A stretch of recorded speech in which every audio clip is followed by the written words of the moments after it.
So, after a stellar debut on our shores in February this year, All Elite Wrestling, it returns to Australia. Sydney hosts AEW for the first time for Grand Slam Australia, and AEW returns to Queensland for AEW House Rules Brisbane. And joining me is former AEW World Champion, the American Dragon himself, Bryan Danielson. Bryan, how are you? I'm doing great. Now, you weren't part of the AEW tour when you came here to Grand Slam Australia this year, but you have wrestled a fair bit down under, not just during your time in the WWE, but also when you're on the independents. And what were some of your memories of Australia? My first time ever surfing. So I wrestled for his name is Greg, but he wrestles as TNT. And we actually did the first show that I did was in Surfer's Paradise. And I had a free day there, so I went surfing. And first time I'd ever been surfing. So so yeah, that was great. Well, fingers crossed you get to do a couple of those things when you're here, because obviously when you're here with a big company like you've been here before, I'm sure it's basically fly in, fly out. So hopefully you get to spend a bit of time in Sydney and Brisbane. Yeah, and actually, for this trip, because I'm doing media, right? So it's like promoting the shows, all that kind of stuff.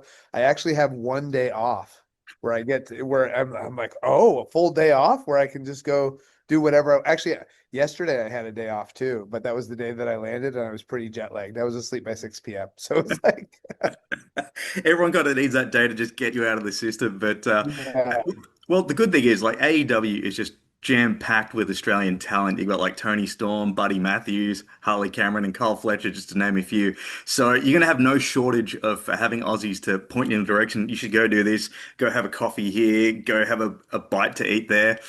yeah, yeah. I don't imagine I will be running short on things to do if I come out for this for the shows we've got in February. So, speaking of the Australian talent that is in Australia, in AEW at the moment, does it surprise you that you see the level of success? Like, obviously, Tony Storm has just been just a rocket ship. We've seen Harley Cameron also do great stuff. Last time she was here, she took on Mercedes Moné for the TBS title. Buddy Matthews, also a former champion. We've seen him mix it up with guys like Sting, Darby Allin as part of the House of Black, and even Kyle Fletcher. Kyle Fletcher. I don't, you probably already know this, but for those listening and or watching that don't know, like Kyle Fletcher was a very accomplished tag team wrestler here in Australia with as part of Aussie Open, and to see him what he's doing right now in AEW on the world stage is just tremendous. Does it shock you that a country like Australia can produce so much talent? So I guess one of the things that it's not shocking. I just wonder how it happens, right? Like how does it happen?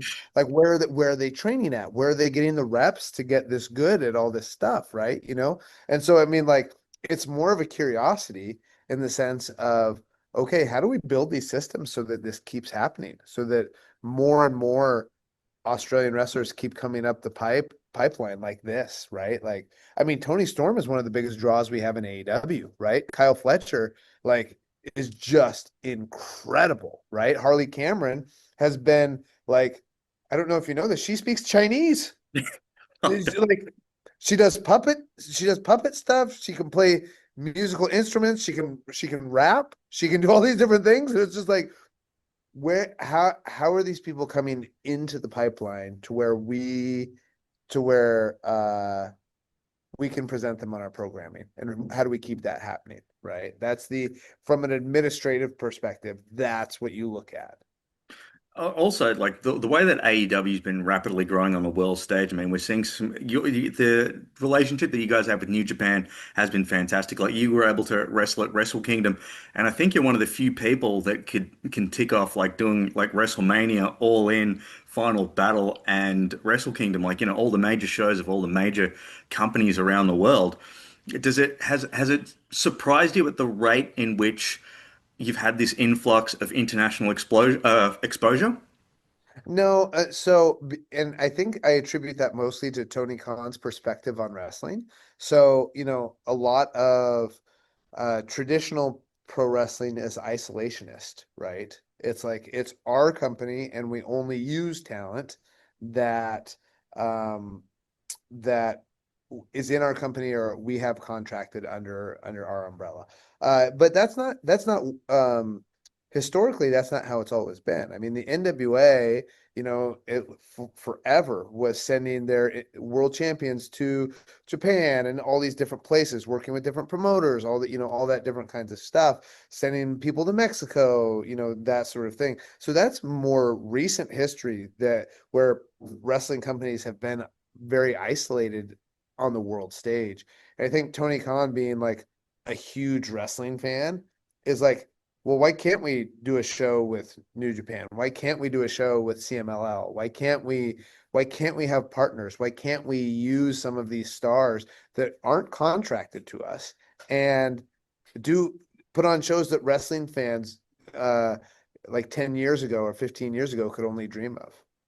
Talking about stuff that wrestling fans can only dream of. Like you have got quite a resume of great matches, just even with your time in AEW. I mean, the battles that you have with like Kushida Okada, MJF, Swerve Strickland, Will Ospreay, and even reigniting some old rivalries like with Chris Jericho and Nigel McGuinness. Now, I got to tell you, I never ever thought in my life that I would see another Danielson McGuinness match, but here we are, and it's happened. So Yeah. never say never. But is there anything else that's left in the on the bucket list for you to complete? No, not a single thing. There's not a single thing. It's like you know, I've been very fortunate in my career to have some incredible moments and all that kind of stuff. And I think, when I was forced to retire before, I wasn't ready to be done. Um, with the last 6 months of my wrestling career being in as much pain as I was, like that kind of put me in this thing of like, okay, you know what? I think I'm ready to be done. And now I have like, when I was forced to retire before, um, I was married, but we didn't have kids yet, Mhm. right? And so it's like, okay, you go home and you have that full parenting life and all that kind of stuff. It's a whole nother thing, right? And so and so yeah, I'm very fulfilled by my career. I'm very fulfilled by my life right now, and I get to stay involved in professional wrestling, which is something that I still love to this day. And so it's like I was just asked in an interview just right before this, like, do you have any interest in being an actor? I'm like, no. What I do for entertainment is still I read and I watch wrestling. And I like watching like, so for example, on the plane over here, I was watching old wrestling, right? I was watching old wrestling to show younger talent like, hey, here's some things that people used to do in wrestling. Here are some intricacies that have been lost in within the evolution of professional wrestling that you could use today that would work really well, and, that sort of thing. And, that said, you watch, Jerry Lawler versus Bill Dundee from, 1985, and you're like, it's still captivating here in 2025. Even, your last match against Moxley in your hometown when you unfortunately lost the title, like that really took me back to those old school NWA vibes where you used to see like Terry Funk and Ric Flair just go to absolute war. And for a lot of people, a lot of maybe the newer generation of wrestling fans, they would have never seen something like that before. But when you get to talking with wrestling fans, like, oh, there's a bit of shades of Terry Funk, there's a bit of this, bit of old NWA, and all of a sudden they go down a rabbit hole and start watching the old school NWA kind of things. And it's funny how like one match can just open up a door to so much professional wrestling. Yeah, so it was really fun for me on commentary, because I did commentary for Forbidden Door that happened, just a couple weeks ago, and commentating on the Nigel McGuinness Zack Sabre Jr. match and talking about Johnny Saint and Marty Jones, because even people who might have a knowledge of, say, Terry Funk and Ric Flair and seeing those matches, there's less awareness around like old British wrestling, right? And you go down that rabbit hole and it's just like, whoa, it's very different from what American wrestling has become and now worldwide wrestling has become. And it's a very different style, but it's a style that has its own beauty and intricacy in itself. And so it's like, yeah, it's really interesting to see because access is so cool, right? Like when I was a young when I was a teenager, I would have to buy tapes for $10 a piece, and I would have to and I didn't know what was good and what wasn't. And so it's like I'd watch everything. Well, now you have access to so much stuff. There's no reason to watch like something that's horrible, right? Unless you get kicks out of seeing something really bad, right? But it's like you could go through the litany of great professional wrestling matches that we have on tape from the 1950s until today, and you would never run out of great matches to watch. I'm talking. I mean, like we have Luthez Buddy Rogers on YouTube, right? So it's like just free for everybody to just watch. You know what I mean? If if that's your particular interest. And I'm not saying that that's everybody's cup of tea or that should be everybody's cup of tea. But if you want to deep dive in the way that like I nerd out over professional wrestling, and if you're interested in the history of it and that sort of thing, then like yeah, there's an endless amount and it's so much fun. And you're right too. Like it's one of those things where like the access is endless. Like today, I could watch an episode of Dynamite that was on last week to catch myself up to this week, and then straight after that, I can go watch a match from Ring of Honor from 2002 between AJ Styles and say Eddie Guerrero anytime I want. It's just there.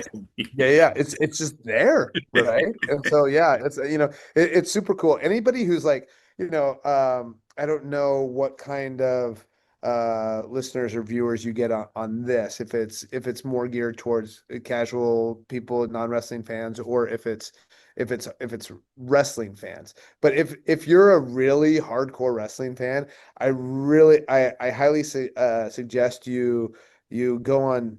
It's called X now, but his Twitter thing, it's called Wrestling Playlist. My friend Charles does this amazing thing where he documents all the footage we have on wrestling. And then you just get a little daily thing in your email, and it's like he's on 1987. So he's gone through like it's funny because he has like this, they have like matches from like 1908, and it might only be like 45 seconds, but it's super cool. There's a I don't know if it's a full Strangler Lewis match, but it's like a Strangler Lewis match from the 1930s that it's not like 45 seconds. It's like 10 minutes. So you get to see like what was 1930s wrestling like? Oh, it was like this, it's like it's super cool. And so I think his Twitter handle is PWO Lost.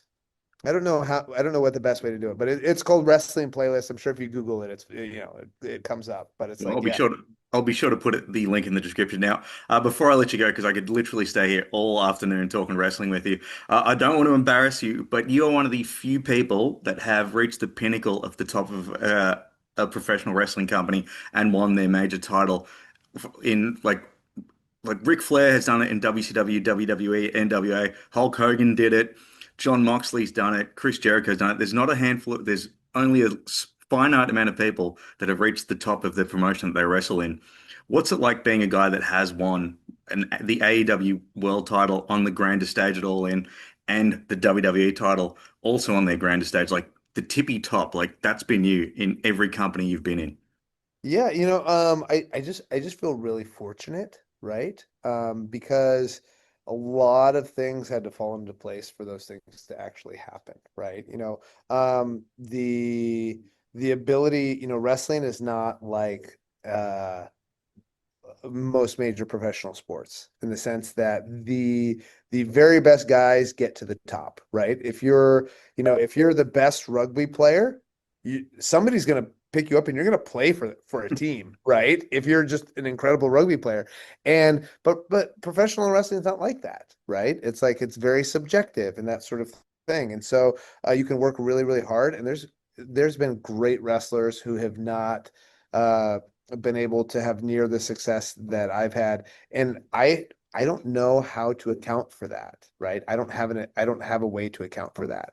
Other than to just be very grateful and to just be like, what a gift and what a blessing this whole thing has been. I mean, like I've met my wife through professional wrestling, right? So it's like, so it's not only just these incredible like peak moments in my career or whatever it is, but it's also like the friends I've gotten, my wife that I met in wrestling. It's like these lasting bonds that you create, these friendships and whatnot, and the things that you learn. When I wanted to start wrestling, almost everybody that I knew growing up recommended I go to college instead, right? Like get, go to college, have a nice backup plan, and then go into wrestling. But I had this one English teacher. His name is Dr. Carter.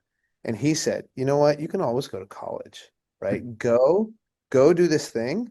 And even if you fail, you're going to learn more about yourself. You're going to have these real world experiences that's going to, whatever you do after, if you don't, if wrestling isn't for you, whatever you do after, you're going to know more about yourself. And that's what I found. It ended up being, my wrestling career was incredible, right? And so, but it was like, but even still, with that, I've learned so much about myself and about who I am as a person and what I want out of this life and that sort of thing. And so yeah, I mean, I can't account for why any of those things happened. It's just that it's just been a blessing. So Yeah, and we've been very privileged to sort of see from the Wrestling Road Diaries with you and Colt Cabana to WrestleMania to All In London. We've been absolutely privileged to have you along for the journey. But look, the memories aren't going to stop because tickets for both AEW Grand Slam Australia and House Rules Brisbane are on sale now. Ticketek.com.au. Bryan Danielson, it has been an absolute pleasure to chat to you. Hopefully, we'll see you on our shores next year for 2026. But if not, it's been an absolute pleasure and a privilege, and all the best. yeah, absolutely. Thank you so much for having me.